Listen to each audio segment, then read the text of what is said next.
whatsoever. And about a third of parents who do have life insurance told us they have $100,000 in coverage or less. Bankrate's Doug Whiteman says that's clearly inadequate. None of us really knows when our time is going to be up, and this is one reason why you purchase life insurance. Dan Raviv, CBS News. A federal judge in Alexandria, Virginia, Gerald Bruce Lee, has yanked the Washington Redskins' federal trademark. He ruled the team name may be disparaging to Native Americans, and he's ordered the trademark canceled. The Skins can continue using the name if they wish, but without legal protection, others could use it too.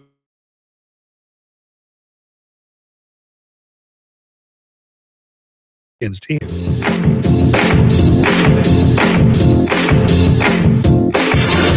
You give us 12 minutes and 40 seconds, we'll give you Chattanooga and the world. News Talk 1240. Live from Chattanooga, Tennessee, it's Nooganomics with David Toulis.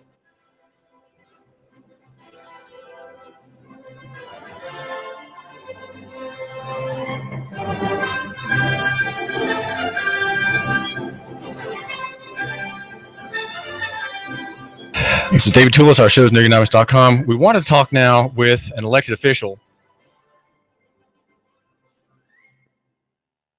Todd Gardenhire is a senator who represents the bottom part of Chattanooga and Bradley County as well. And the questions we have are about the nature of our system, and which is a federal system of states. There's a federal government. There is a federal court. One of the departments of the national power is the Supreme Court, which in a recent opinion, Obergefell declared that there is a constitutional right for homosexuals to marry. A ruling, an opinion that is said by everybody to have demolished and deconstructed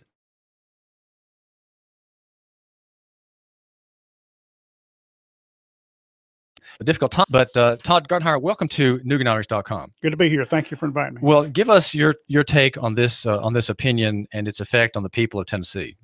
Well, you got to keep in mind, several years ago, 2009 or so, the legislature passed what was called the Religious Freedom Restoration Act. And that, in essence, gave protection to clergy, pastors, churches to decide what their beliefs were and how they would exercise those beliefs. We also, I wasn't in the legislature at the time, 2011, they came along again and passed another one called the sexual orientation and gender identity. We basically outlawed that type of bill. So in Tennessee, as opposed to some of these other states, we have some protection against that. Now, I don't give legal advice. I don't give accounting advice, and so everybody have to talk to their own attorney. That doesn't mean somebody can't sue and say, well, that's I don't agree with you, and I still want to do it. And we still have the right to turn somebody down that we don't do business with. We just can't discriminate against it. We have to have a valid reason, and your religious beliefs are a valid reason. Now,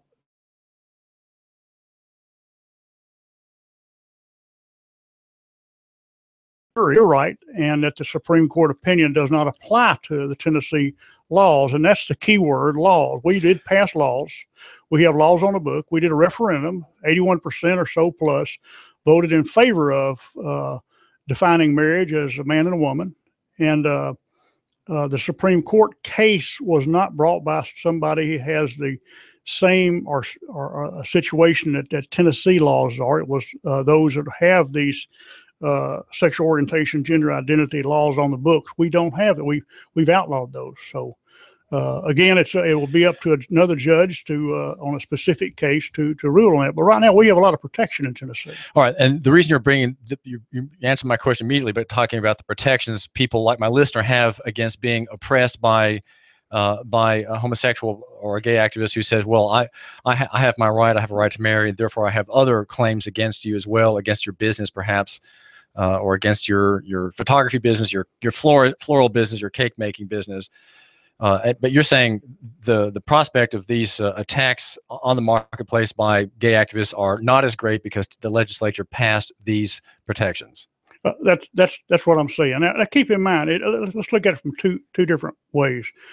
Is somebody that wants to be married, that's of the same sex, are they wanting to be married? Or are they wanting to make a statement? If they want to get married, there's plenty of pastors, preachers, religious organizations, or elected officials that will be glad to perform that ceremony. So if the issue is we want to marry, and the county court clerk of that particular county will issue that license, well, that's one issue. If they want to make a statement and go out and try to cause trouble, that's a different situation. So there's plenty of opportunity for somebody to get married if they want to under this situation, if somebody will perform it. And county clerks are being told by the Attorney General that they cannot discriminate whether they have a right that they give or whether they are issuing a license. They are told, and the governor said he would help everyone comply. They cannot discriminate against married couples and against homosexuals seeking marriage licenses. Are you asking me? I'm just saying. Okay. All right. So well, what Todd Gardenhire, what you represent the people of a large part of Chattanooga. What do you make of this ruling? Is it in favor of liberty? Is it in favor of capital? Is it in favor of culture? Does it further the interest of the family, or other? Well, our laws are put on the books by a majority of the people of the state of Tennessee. 81% voted on how to define marriage, not 5 out of 9 that did it. Well, a majority of 33 senators and a majority of 99 state house members put this laws on the book, but the overwhelming denominator here is that 81% of the people in an election in the state of Tennessee, with everybody had the right to vote, defined what marriage was. And that's to me, that's the most important, that's the denominator that we can use to talk about this. Why is a governor in your party, Todd Gardenhire, not standing on what the people have said and not defying, as he has authority to do under the 10th Amendment of the federal Constitution, defying any federal claim over the jurisdiction of marriage in Tennessee? That I don't know.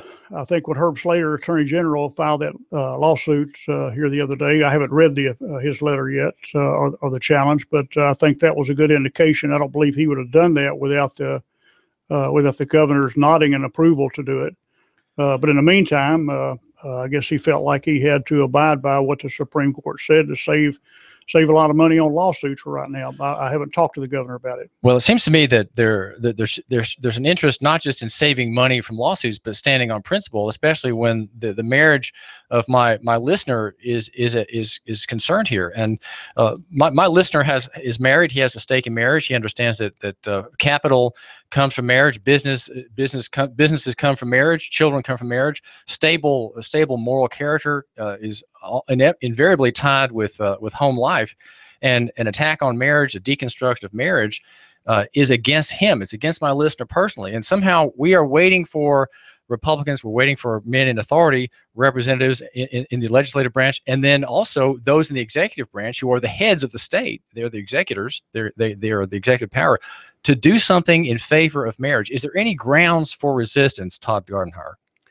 Well, let me tell you what the process is. The governor has the right to ask his administration or instruct his administration to do what he feels is appropriate. There's talk up in Nashville about a special session. I don't believe that will happen for 2 reasons. One, the governor has to call it, and I don't think he'll call it. And 2, both speakers of the House has to agree to have a special session called if 2/3 of each body requests that, and that's not going to happen. And when you have a special session, it's a very defined issue. It's not a debatable issue. It's not something you give and take and talk about. You come to the table with a bill already drawn, already drafted. You vote up or down, yes or no. And I don't think that will happen. There's some very smart people, very good people working on potential legislation that will probably be introduced again in January of next year that will insert us into the discussion on it. Well, we have a superior executive branch in the national government. Washington's President Obama runs kind of like a despot. He has a very large view of the executive branch. It seems that if there is resistance against gay marriage in Tennessee, it would be an executive matter. It is a kind of a military matter legally. Why would there need to be a bill? We already have marriage defined. what bill would be needed, what words need to come from the people and their representatives. Do you not think that it's something for the governor to say, we simply deny and reject this? This is an opinion that's outside the scope of authority of that federal department, and it simply is a nullity for us. That would be a very bold political thing to do, but is that not an executive action? It probably is. I'll leave that up to the governor. I was out of town all last month at a conference and all last week at a conference, and haven't been in the state until late Sunday night.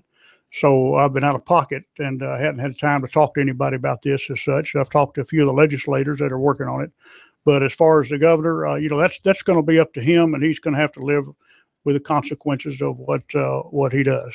Well, it really seems to be a matter for the executive to say, well, we are the heads of the state. We have the heart, which is the legislature. We have the sense, which is the court, and we're going to defend our people and our institutions and our culture by simply declaring it to be a nullity.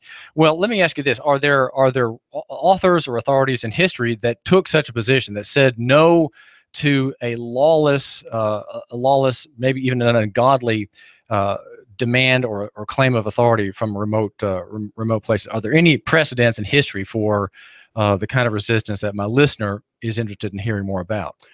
I don't know of any past precedents, but keep in mind, anytime you set a precedent is dangerous. While the pendulum may be on one side right now, the pendulum 20 years from now or 30 years may swing the other way. And those that are in favor of what we're doing now, that could be turned against them by a precedent of this same magnitude. Pendulums in politics swings far to the right. Well, how would that work? How would that work on marriage and marriage law? I'm not schooled in marriage law. I can't answer that question. Well, we're talking with Senator Todd Gardenhire, Republican in the district representing Bradley County and a good part of Chattanooga and southern Hamilton County. Thank you, my listener, for joining us. Senator Gardenhire, let me ask you about the oath of office. Every political figure takes an oath of office to uphold the Constitution. Did the Obergefell decision absolve the governor of his oath, and here in Hamilton County, Bill Knowles of his oath to uphold the Constitution? What about the oath of office uttered before God and his fellow men? Glad you asked that. Either you believe in that oath or you don't believe in that oath. And last year we had a couple of issues come up in the state Senate. One had to do with two bills that I introduced in the last 3 years on children getting in-state tuition that either were born under the 14th Amendment, and then those were that were undocumented but legally here in the United States. And some of the senators and House members says, "Oh no, the 14th Amendment was never been tested, therefore it's not any good. I'm not going to go along with it." And I kept saying, "Well, you raised your right hand. You said you would go along with the Constitution, and you may not like that part, but that's part of the Constitution, and you swore to uphold it." Now, that's the same view I take. I will do my very best. I will try my best to uphold the Constitution and go by it, and I would encourage everybody else to do that too. So it sounds like you're taking somewhat the position that I've argued here at Nuganomics.com, Todd Gardenhire, and that is that the oath is meant. The oath is meant for the moment of crisis, when there's tumult, conflict, and perturbation. When the office holder says, "I'm being told that my oath doesn't matter, that the law in question doesn't matter. I need to let it go." The oath is meant for that very moment when the overwhelming challenge comes from afar, to say, "Well, you don't have to honor the Constitution at that point." And the oath is meant to cement the office holder to the document, to the promises of the constitutional law that is before him. Is then a high court opinion of sufficient power to absolve that office holder at that moment when the crisis is greatest and he's told he's going to get sued if he doesn't move? Well, I've never been one to bow to a threat. That's the easiest way in the world to get me riled up. But there's some people that can't afford that, and that's a shame. But that doesn't absolve anybody from holding up their end of the bargain when you raise your right hand and swear it up over the Constitution of the United States. If the Supreme Court, any Supreme Court, that's just an opinion on a specific case. And that specific case, a lot of people in Tennessee believe that didn't really apply to the way the Tennessee Code and the Tennessee laws are set up. And have you heard this, what you're saying here about people in Tennessee believe, have other people expressed to you, Todd Gardenhire, that they think this opinion is a nullity somehow in Tennessee and that it can be ignored by office holders? Well, I don't think anybody wants to, I don't mean to play on your words, but I don't think anybody can ignore a Supreme Court decision. You can make a choice on whether you're going to go along with it or not. And as long as you don't violate the laws that are on the book, I think you have perfectly every right as an office holder to abide what you swore to. What do you see as the damage of Obergefell on families such as that of my listener in Tennessee? What was that? Your question was? I'm sorry. This is David Toulis. We're talking with Todd Gardenhire, and the question I ask is: so, what is the effect of Obergefell, this pro-gay marriage decision, going to be on my listener and his family, on culture as a whole? Are there good effects or bad effects? Can you give a brief sketch on what you see as happening? It could be disruptive to a lot of churches, a lot of ways that people run their lives. As I've said before here in the last day or two, we really need to let all this shake out and see exactly what it is before we start defining what the problems are going to be and what pluses are going to be for either side of this argument. That sounds like a cop-out, but it's best not to do things in haste and to make decisions on haste. And I would encourage everybody to step back. Let's look at it, see what the unintended consequences are. And then when you confront those unintended consequences, that's when people like us in elected positions can formulate what we need to do to protect our rights as an individual. And go forward. I wanted to ask you about your work in the past few months, Senator Gardenhire, on education. You said you've been really busy on that topic. What are you discovering, and what's ahead for my listener? Well, last year I introduced a bill, and it didn't get anywhere real quick. I mean, I got shot down fast. If you think everybody else has a big lobbyist, the Education Association, industrial complex, if you want to call it that, use an old phrase from the 1970s, they have the most powerful lobbyists up there. And I introduced a simple bill. We have a lot of children that graduate from high school, and they go to a community college or a college, and they're required to take remedial courses. And I sit there thinking, wait a minute, when they walk across that stage and they get a diploma, that diploma says you are college ready and career ready. If that's the case, why are they having to take remedial courses? So I introduced a bill that said if a child does that and has to go and take remedial courses, the bill for that course shouldn't be borne by that child. The bill should have to go back to the local school district, and they picked up the bill for that. Now, let me tell you, you're talking about people burning me in effigy and calling me all kind of names. That happened real quick. I had to withdraw it, and which I did. I didn't have the votes, but I set up a study committee. Senator Gresham put me in charge of it, and I've been traveling around the state at my own expense, by the way, and having meetings with people. And I'll be having a hearing in October up in Nashville and the title is going to be, what is a high school diploma worth?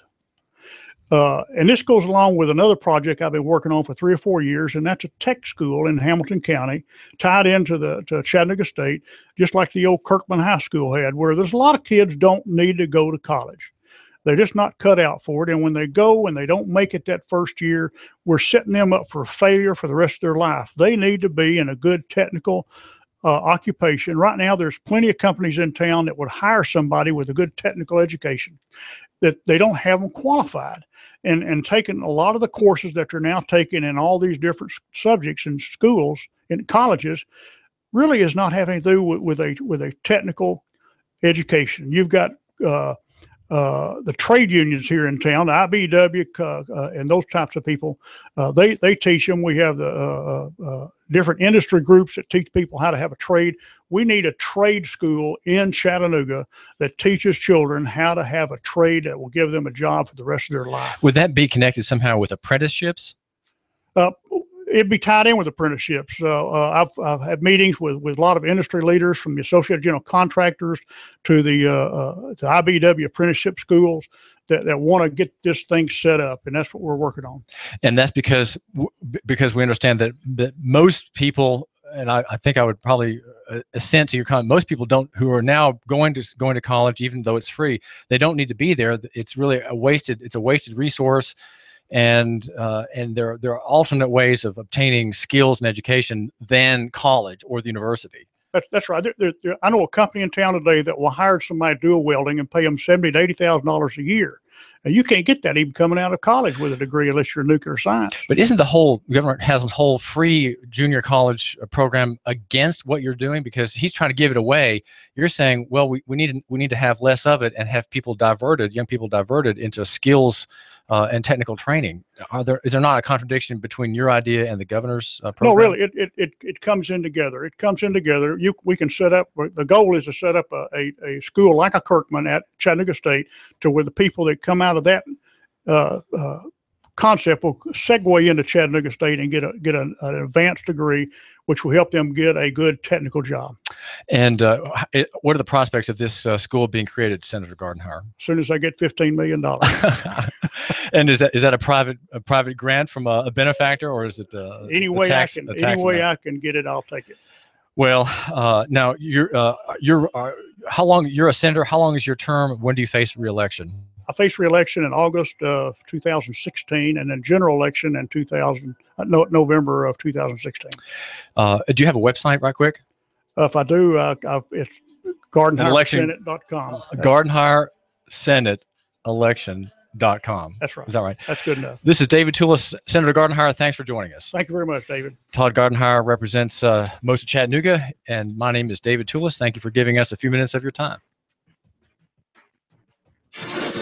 You give us 12 minutes and 40 seconds, we'll give you Chattanooga and the world. News Talk 1240. Right now, you can save half off at hotnewstalkradio.com. Go to hotnewstalkradio.com and click half off for exceptional deals on new and pre-owned unique quality items for Hamilton County residents only. Save half off at Jed's Pizza, golf clubs, coffee, tea, a real sword, jewelry, and much more. It's half off. Go to half off at hotnewstalkradio.com right now, then click on half off to save big. Be sure to join us live Wednesday, Thursdays, and Fridays at 11 a.m. as we bring you lots of fantastic deals right here, AM 1240 Hot News Talk Radio. hotnewstalkradio.com and half off. Surf our site and ride the wave of savings.